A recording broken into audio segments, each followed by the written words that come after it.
What's up everybody, it's your boy Ask Your Mother coming back with you with another Season 25 Apex Legends video. In this video we'll be going over how to improve your overall aim and gunfight abilities with inside Season 25.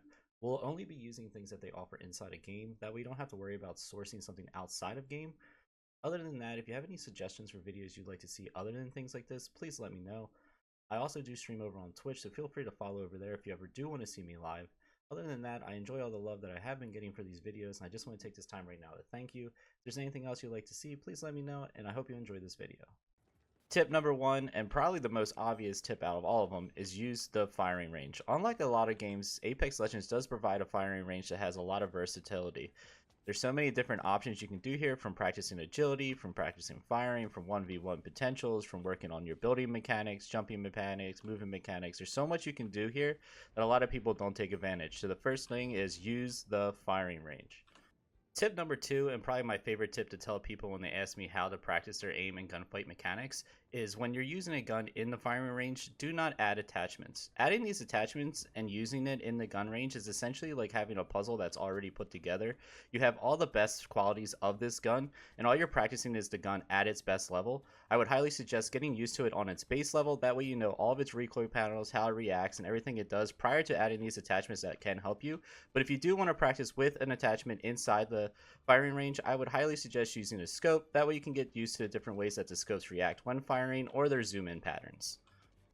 Tip number three is understand the recoil pattern of the guns that you want to use or get better with, especially when it comes to SMGs or AR. The best way to do this is grab those guns and practice the two ways that you can shoot with it without trying to adjust aim.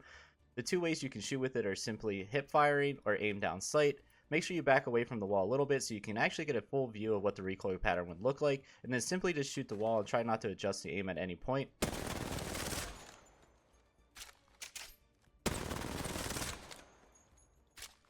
As you can see here, the R99 has a recoil pattern that's kind of zigzag like a lightning bolt, or it kicks off at the top. What you want to do from that point is now try to adjust your aim so you have a more centered shot. That way you're doing optimal damage at once when shooting.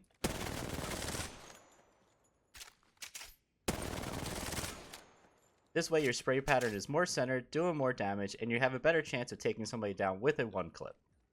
Tip number four is when practicing against bots or targets in the lobby is not to stand in the same place the entire time you are shooting them. As you can see, if you stand in the same place, you're only getting the one view and you're just practicing shooting straight at a target.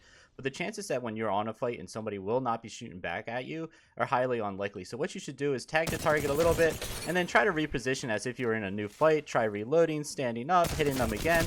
That way you also get your mindset that you should always constantly be moving during a fight and not standing still, and cut back your chances of actually getting fried by your opponents and moving more so that they have to adjust on their end. Tip number five is adjusting your dummy settings. I wouldn't worry about shooting right now. We'll go over that later on in the video. I would focus more on their shield level, their movement type, their stance, and their movement speed. As you get comfortable with one level, I would kick it up just a little bit until you get more comfortable with it. This way their firing range doesn't become stale, and you are practicing more different varieties when it comes to shooting the dummies. Tip number six are these targets that are spread out throughout the firing range. As you can see, they move back and forth, and you can adjust the speed that they move back and forth under your firing range settings. This will help you with your tracking skills. Just simply putting your crosshairs on there and moving them back and forth. Once you get comfortable with a level, just simply go to customize range, go to your target speed, and you can go from crouching speed to walking speed to running speed to zip line. Tip number seven is get vertical. The two best places to try this is Wolf's Peak, which is directly across from where you spawn over there, or Raven's Nest, which is above right where you spawn. As you can see, there are many targets you can focus on up here or over there. Apex is not a one-dimensional game, and sometimes people will be vertical, sometimes people will be below you. You should practice shooting these targets where they're higher or lower than you. That way you can get aiming on different degrees down, because like I said before, this is not a one-dimensional game, so you need to be able to aim and hit shots from different angles. Tip number 8 is using the training area. The training area is right next to the firing range. This is the area with all the buildings inside of it. The one thing I do love about this entire area is, as you can see, dummies will spawn into places that players would normally be in game, such as on roofs, strafing back and forth, inside buildings, coming through windows. This way you can practice the different angles that you would have to get used to being in a normal fight. I especially like the angles of holding a corner and strafing backing out, just because, as you know, in Apex, if you stand still you will get picked off. So this gets you that variety that you don't normally get in a typical firing range. Tip number 9 is using the pit. The pit is located on the left hand side of the map once you spawn in. As you can see, this part of the map kind of looks like a coliseum. That's because you and your team are supposed to fight against each other in here and getting used to fighting against a normal person and not an AI.